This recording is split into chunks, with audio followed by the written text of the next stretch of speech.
Dear students, applied mechanics की एक नई यूनिट हमने स्टार्ट की थी जिसका नाम था ट्रस यानी धरने तथा कैंचियाँ, बीम एंड ट्रस। इस वीडियो में हमने फोकस किया है ट्रस पर, धरने पर नहीं किया है, धरने वाला बीम्स पर। बीम्स के लिए हम अलग से सेपरेट वीडियो अलग से बनाएंगे। यहाँ इस में अगर बीम पर आधारित कुछ क्वेश्चन मिलते हैं तो ठीक है, साथ ही साथ कवर करेंगे। लेकिन इससे पहले दो वीडियो हमने दिए थे ट्रस के, उसमें सिर्फ ट्रस को कवर किया था, जिसमें हमने दो वीडियो में लगभग 23 क्वेश्चन कवर किए थे। और यहाँ पर अब हम एक MCQ बेस्ड क्वेश्चन को स्टार्ट करते हैं, जो हमने PDF उठाई है। ठीक है, डायरेक्ट सीधी सीधी AB क्लासेस वाली, जो हमने आपको पहले ही बता चुके हैं। ठीक है, AB क्लासेस वाली PDF उठाई है। तो यहाँ पर क्वेश्चन जो है इसका 253, मतलब हम क्वेश्चन चाहें तो 1 कह सकते हैं, क्वेश्चन नंबर 1। ठीक है, या 253 से स्टार्ट करते हैं। तो यहाँ पर जो क्वेश्चन नंबर दे रखा है, क्वेश्चन में दे रखा है the member of trusses only takes, यानी ट्रस के सदस्य केवल बहन करते हैं, मतलब सहते हैं, सहना, बहन करना मतलब सहते हैं, यानी ओनली टेक्स। ठीक है, क्या सहते हैं? ऑप्शन नंबर 1 में दे रखा है अक्षीय बल यानी एक्सियल फोर्स, बी ऑप्शन है अपरूपण बल यानी शेयर फोर्स। ठीक है, सी ऑप्शन है नमन बल यानी बेंडिंग फोर्स, डी ऑप्शन है both share and bending force, दोनों। ठीक है, अपरूपण तथा नमन बल। तो ट्रस के मेंबर जो है वो एक्सियल फोर्स को बैन करते हैं, केवल एक्सियल फोर्स ही उस पर हम ट्रस पर एज्यूम करते हैं, या हम कहते हैं कि ट्रस एक्सियल फोर्स के लिए ही सहन करता है। ठीक है, तो इसका ऑप्शन नंबर इस तरह से ए आपका राइट है। ठीक, नेक्स्ट क्वेश्चन की ओर बढ़ते हैं। यहाँ पर इसका सोल्यूशन भी दे रखा है, इसको आप पढ़ सकते हैं। ठीक है, ट्रस के सदस्य केवल अक्षीय बल, ठीक है, वहन करते हैं। तो यहाँ पर दिया है कैंची यानी ट्रस या ढांचा फ्रेम संरचना में साधारणतः बल केवल उनके सदस्यों के जोड़ों पर कार्य करते हैं। ठीक है, जो बल हैं उनको हम प्रायः जॉइंट पर ही लगा हुआ मानते हैं। त्रिभुजाकार इकाइयों से बनाई गई ढांचा संरचना को कैंची कहते हैं। ये 3 प्रकार की होती हैं। ठीक है, यहाँ मैंने पिछले वीडियो में भी आपको बताया था, आप फिर से देख लें। ठीक है, पूर्ण ढांचा यानी परफेक्ट फ्रेम। ठीक है, परफेक्ट फ्रेम के लिए हमारे पास रिलेशन ये होता है, ठीक है, N या M लिया था मैंने पिछले बार वीडियो में, यानी M बराबर 2J-3। M क्या? Number of member. ठीक है, सदस्यों की संख्या, या N से रिप्रेजेंट यहाँ किया गया है, तो N लें या M लें, कोई भी रिप्रेजेंटेशन के लिए आप सिंबल यूज कर सकते हैं। दूसरा है आभाप ढांचा यानी परफेक्ट इम्परफेक्ट ट्रस। ठीक है, या फ्रेम और ट्रस दोनों के लिए कंडीशन सेम है। तो यहाँ पर क्या होता है, जो मेंबर्स होते हैं वो क्या होते हैं? कम होते हैं, यानी मेंबरों की संख्या कम होती है। ठीक है, इस रिलेशन के अकॉर्डिंग। ठीक है, और अगला आपका क्या है? Redundant frame. ठीक है, रिडंडेंट फ्रेम या ट्रस, तो उसके लिए आपके जो मेंबरों की संख्या होती है वो क्या होती है? इस रिलेशन से एक ज़्यादा होती है। ठीक है, तो इस प्रकार से इसका ये कंप्लीट सोल्यूशन है। और इसके बाद क्वेश्चन अगला देखते हैं। ठीक है, तो क्वेश्चन नेक्स्ट हमारे पास जो है उसको पढ़ते हैं। तो ये जो क्वेश्चन है, इस टाइप का क्वेश्चन भी हम प्रीवियस वीडियो में ऑब्जेक्टिव टाइप बता चुके हैं, लेकिन फिर भी यहाँ देख लेते हैं। Which of the following equilibrium equation should be satisfied by the joints in trusses, फिर ट्रस। ठीक है, इनमें से कौन सा संतुलन समीकरण ट्रस की कड़ियों द्वारा संतुष्ट किया जाना चाहिए? तो वो आपका ऑप्शन नंबर यहाँ पर दे रखा है, कौन सा? बी। ठीक है, कड़ियों द्वारा, यहाँ ध्यान रहे। ठीक है, यहाँ पर दे रखा है इक्विलिब्रियम। ठीक है, equilibrium equation should be satisfy by the joint in truss. ठीक है, जॉइंट ट्रस के जॉइंटों में। तो यहाँ पर जो है इस तरह से 4 ऑप्शन दे रखे हैं, इसका ऑप्शन नंबर आपका जो बी है वो ठीक है। ठीक है, बी ऑप्शन राइट है। सिग्मा H बराबर 0 कॉमा सिग्मा Y बराबर 0। यहाँ पर लिखा हुआ है सॉल्यूशन में कैंची पर क्रियाशील बलों तथा प्रतिक्रियाओं के संतुलन के लिए निम्न प्रतिबंध लागू होता है। ठीक है, यहाँ सिग्मा M बराबर 0 भी लेते हैं, वो मैंने कंडीशन आपको बताई कब लेते हैं, प्रीवियस वीडियो में क्वेश्चन बताया है। ठीक है, ठीक है, नेक्स्ट क्वेश्चन देखते हैं। नेक्स्ट क्वेश्चन में क्या है, ties are loaded carrying members which carry, यानी बंधन या टाई, ठीक है, वे भार ढोने वाले सदस्य हैं जो वहन करते हैं। ठीक है, क्या करते हैं, पहला आपका दे रखा है, ठीक है, टोरी टोरिसियोनॉल लोड, दूसरा दे रखा है एक्सियल कंप्रेसिव लोड, तीसरा एक्सियल टेंसाइल फोर्स, चौथा ट्रांसवर्स लोड। हिंदी में आप पढ़ के देख लें। ठीक है, इसका ऑप्शन नंबर सी जो है, ठीक है, तो सी में एक क्या है, axial tensile force, axial tensile load. ठीक है, अक्षीय तनाव भार। तो इसका सॉल्यूशन देख लें आप, सॉल्यूशन में क्या कह रखा है, बंधन वे भार ढोने वाले सदस्य हैं जो अक्षीय तनाव यानी एक्सियल टेंशन वहन करते हैं, संपीड़न बल लगने से वकल हो जाता है। ठीक है, यानी बंधन राड का प्रयोग, बंधन राड यानी टेंसाइल, तो यहाँ पर देखिए दे रखा है क्वेश्चन में।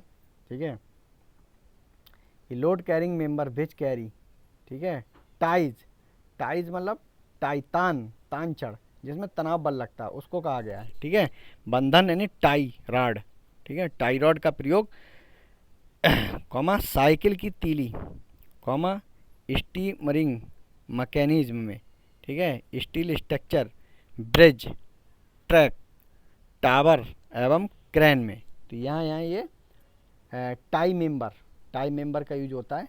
ठीक है, तान छड़ का यूज। ठीक है, अगला क्वेश्चन को देखते हैं। नीचे दी गई आकृति के अनुसार, यहाँ पर जो दे रखा है आकृति के अनुसार ओ ए और बी ओ दो तार, ठीक है, दो तार एक लंबवत भार W को O पर समर्पित करते हैं। तार समान लंबाई और समान अनुप्रस्थ काट यानी क्रॉस सेक्शनल एरिया इसका क्या है, सेम है, क्षेत्रफल के हैं। प्रत्येक तार में तनाव किसके बराबर होगा। तो यहाँ पर हमें क्या पूछा है, तनाव पूछा है, किसके बराबर होगा। तो ये जो फिगर आपको दिखाई दे रहा है, ठीक है, फिगर में क्या है, ए पॉइंट, बी पॉइंट और ये हमारे पास ओ पॉइंट। ठीक है, एक ये मेंबर है, एक ये मेंबर है, इनमें हमको तनाव बल पूछा गया कि तनाव बल निकालो। ठीक है, और इसका जो वेट है वो यहाँ पर नीचे W लगा हुआ है। तो यहाँ पर हमें यहाँ एज्यूम कर लेंगे कि इनमें तनाव बल T1 और T2 एंगल इनके दे रखे हैं। तो यहाँ पर हम लामी थ्योरम का यूज़ करके टेंसल फोर्स को लगा सकते हैं। ठीक है, तो लामी थ्योरम यूज करने के लिए हमें सभी बलों के बीच कोण पता हो, तो यहाँ से यहाँ तक हम पता कर लेंगे कितना हो जाएगा, 90 + 45 हो जाएगा। ठीक है, क्योंकि 90 ये 45 ऐड हो जाएगा, इधर वाला भी 90 + 45 हो जाएगा, और 360 में से 90 + 45 और 90 + 45 जोड़ करके घटाएंगे तो ये थर्ड वाला हमारे पास आ जाएगा। तो यहाँ पर हम लामी थ्योरम का यूज करेंगे। ठीक है, तो लामी थ्योरम हम पता है ठीक है, लामी थ्योरम थर्ड वाला 90 अंश का हो जाएगा। तो हमने एक एज्यूम कर लिया, किसी भी एक जो तार है उसमें T1 टेंशन फोर्स और अगले में T2 और एक W हमारे पास लोड दे रखा है। तो ये हम लामी थ्योरम लगा के और इसको सॉल्व करेंगे। ठीक है, यहाँ पर देखिए इसका सोल्यूशन में डायग्राम ये बनाया हुआ है। ठीक है, तो लामी थ्योरम चूँकि आप लोगों को लगाना आता है तो इसको हम ज़्यादा डिटेल में नहीं बता रहे हैं। तो यहाँ पर T1 और हमारे पास T2 का मान आ जाएगा कुछ इस तरह से। तो हम यहाँ पर T1 और T2 के वैल्यू जो है निकाल लेंगे। यहाँ पर चूँकि लामी थ्योरम पर आधारित क्वेश्चन है तो ये जो है इसका ऑप्शन नंबर डी जो है राइट है, W/√2, W/√2 इसका आंसर हो जाएगा। इसमें टाइम हम वेस्ट नहीं करेंगे क्योंकि लामी थ्योरम आपको लगाना आता है, हमने चैप्टर नंबर 2 में फोर्स एनालिसिस में बहुत ज़्यादा प्रैक्टिस कराई हुई है। ठीक है, ऑब्जेक्टिव क्वेश्चन भी कराएं, डिस्क्रिप्टिव वीडियो में भी बहुत सारे न्यूमेरिकल कराए हैं, तो वहाँ पर आपके जाके अगर कोई डाउट है तो आप देख सकते हैं। ठीक है, नेक्स्ट क्वेश्चन की ओर बढ़ते हैं। क्वेश्चन नंबर अगला लेते हैं, अगला क्वेश्चन को पढ़ते हैं। इसमें क्या क्या रखा है, एक आदर्श छत कैंची में जोड़ों की संख्या J एवं अवयवों की संख्या M में व्यक्त होता है। The relationship between member of joints J and the number of members M in a perfect truss is given by. Question पिछले वीडियो में भी ये करा चुके हैं, तो इसका ऑप्शन नंबर जो हमारे पास है वो कौन सा सही है, डी। ठीक है, डी नहीं, इसका ऑप्शन नंबर बी ठीक है। ठीक है, option number B, M = 2J-3। ठीक है, तो यहाँ पर इसका सॉल्यूशन काफ़ी इम्पोर्टेंट है, इसको आप यहाँ पर पढ़ सकते हैं ट्रस के बारे में, ठीक है। ट्रस को एक बार यहाँ पर देख लेते हैं, ठीक है। छतों और पुलों क्रेनों, ठीक है, बिजली के बड़े बड़े खंभों आदि के निर्माण हेतु कई छड़ों को पिनों, रिप्टों, ठीक है, बेल्टों या वेल्डिंग द्वारा जोड़कर एक ढांचा बनाया जाता है, जिसका प्रयोग भारी बोझ को वहन करने हेतु किया जाता है, ठीक है। तो ये जो हमारे पास बन गया ढांचा, उसी को हम क्या बोलते हैं, ट्रस बोलते हैं। इस प्रकार की संरचना को ढांचेदार संरचना या कंकाल या ट्रस कहते हैं।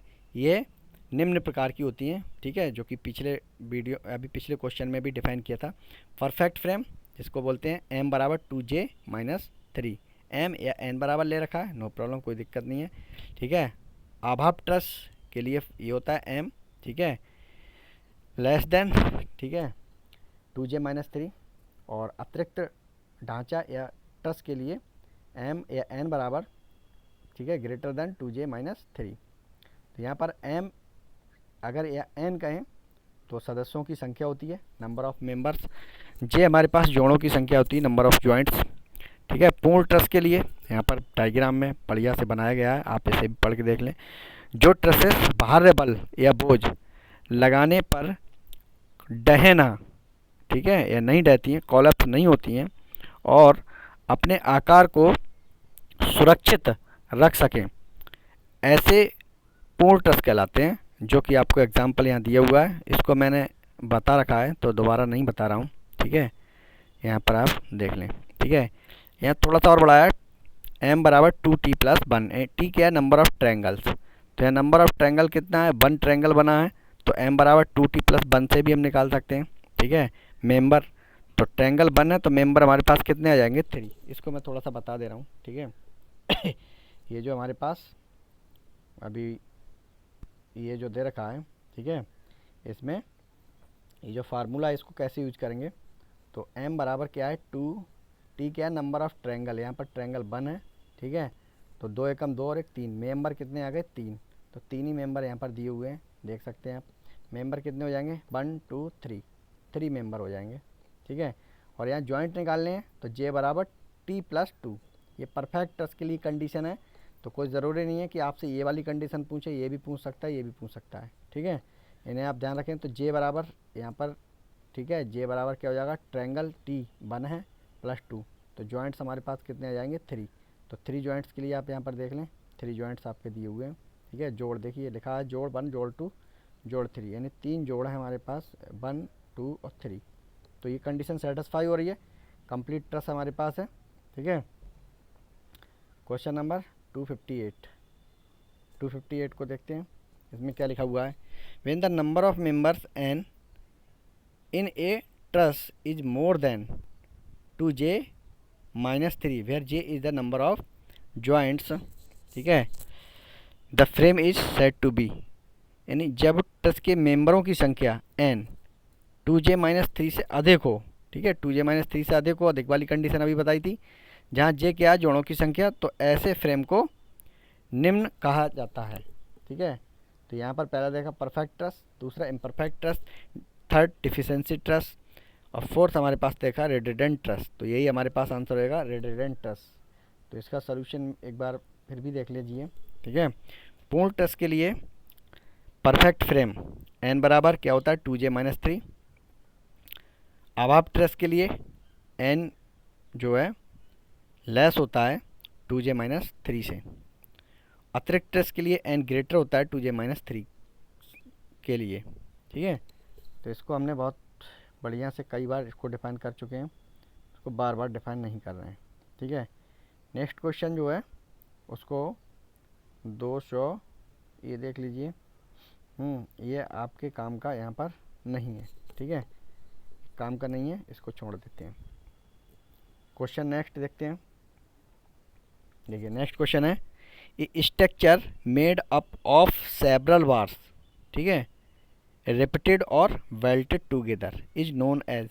यानी आपस में रिपीट या बेल्डित अनेक छड़ों से बनी संरचना को कहते हैं। यानी कोई संरचना है, जिस संरचना को इन स्ट्रक्चर या ढांचे को बनाया गया है, तो उसके मेंबरों को क्या किया गया है, रिपीटिंग की गई है, उसके मेंबरों को रिपीटिंग यानी ज्वाइंट किया गया है। मान लीजिए कोई मेरे पास इस तरह से ये है एक मेंबर ये है, तो यहाँ पर क्या है रिपीटिंग या बेल्डिंग किया गया है।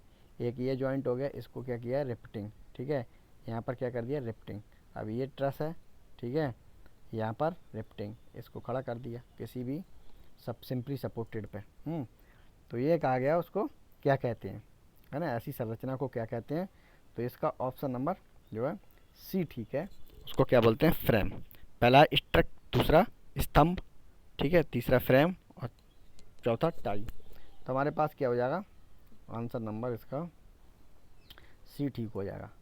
सॉल्यूशन पे एक बार नज़र मार लीजिए, इसके सॉल्यूशन देख लीजिए। सॉल्यूशन इम्पोर्टेंट है। आपस में रिपीट या वेल्डेड, ठीक है, वेल्डेड अनेक छड़ों से बनी संरचना को फ्रेम कहते हैं। कॉलम क्या होता है, कॉलम को यहाँ देख लें, ठीक है, फ्रेम देख लिया, कॉलम देख लो।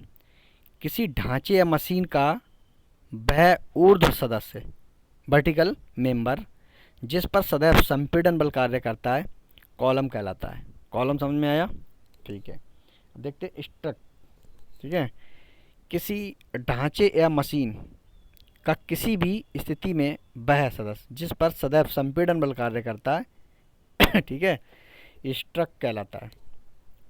तो इस तरह से इसका ये सॉल्यूशन था।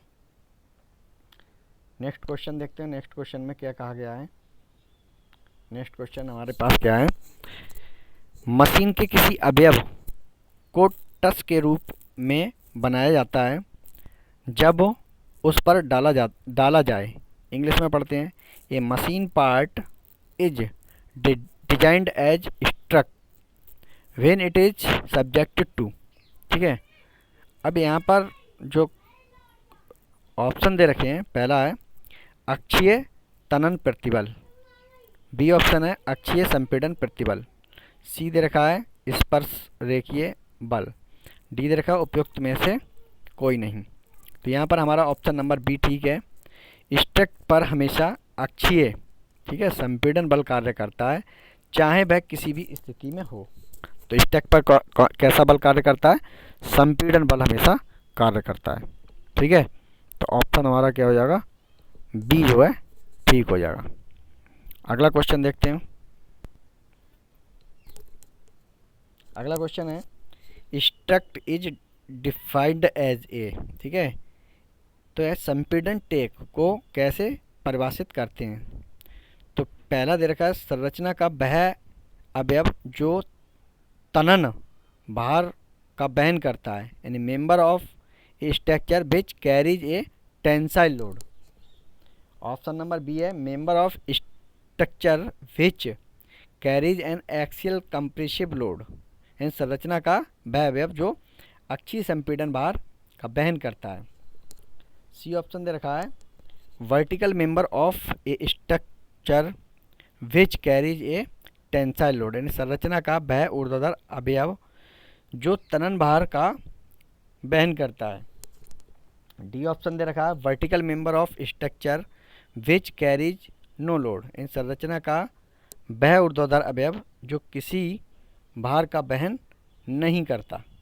ऑप्शन नंबर हमारा क्या है, बी इसमें ठीक है। तो बी ऑप्शन को आप देख लीजिए, ठीक है। यहाँ क्या क्या रखा है, member of structure which carries an axial compressive load. इसका सलूशन देख लीजिए पढ़ के, ठीक है। सलूशन बहुत ज़रूरी है, जब आप इतना कर ही रहे हैं तो सलूशन को भी आप लोग पढ़ते रहें, ठीक है। सलूशन में संरचना का वह अवयव जो अक्षीय संपीड़न भार का वहन करता है स्ट्रक्ट कहलाता है। एक स्ट्रक्ट क्षैतिज तिरछा, ठीक है, आगे यहाँ से दे रखा है कंटिन्यू है, ठीक है, इंक्लाइंड या ऊर्ध्वाधर हो सकती है। ऊर्ध्वाधर स्ट्रक्ट को कॉलम कहते हैं, ठीक है। तो ये हमारे पास इस तरह से, ये बीच में कुछ आ गया है, इसको अभी नहीं पढ़ना है हमें, ठीक है, बीच में जो आ गया उसको नहीं पढ़ना है। ये ऑप्शन नंबर बी हमारा ठीक है, ठीक है। तो ऑप्शन नंबर बी हमारा ठीक है। क्वेश्चन को एक बार आप फिर से रिपीट करें, यानी यहाँ पर क्या रहेगा स्ट्रक्ट इज, ठीक है, डिफाइंड एज, यानी ट्रक को कैसे परिभाषित करते हैं, ये इन्होंने बोला है। तो स्ट्रक्ट को कैसे परिभाषित करते हैं, ऑप्शन नंबर 20 का ठीक है। क्या है, member of structure which carries an axial compressive load, संरचना का वह अवयव जो अक्षीय संपीड़न भार का वहन करता है स्टक कहलाता है। ठीक है, तो यहाँ पर जो क्वेश्चन हमने अटेम्प्ट किए, इन क्वेश्चनों को बस यहीं पर इस वीडियो में इतना ही रहने देते हैं। 1 to 63 से नेक्स्ट वीडियो में स्टार्ट करेंगे और मिलेंगे अगली वीडियो में। Thank you.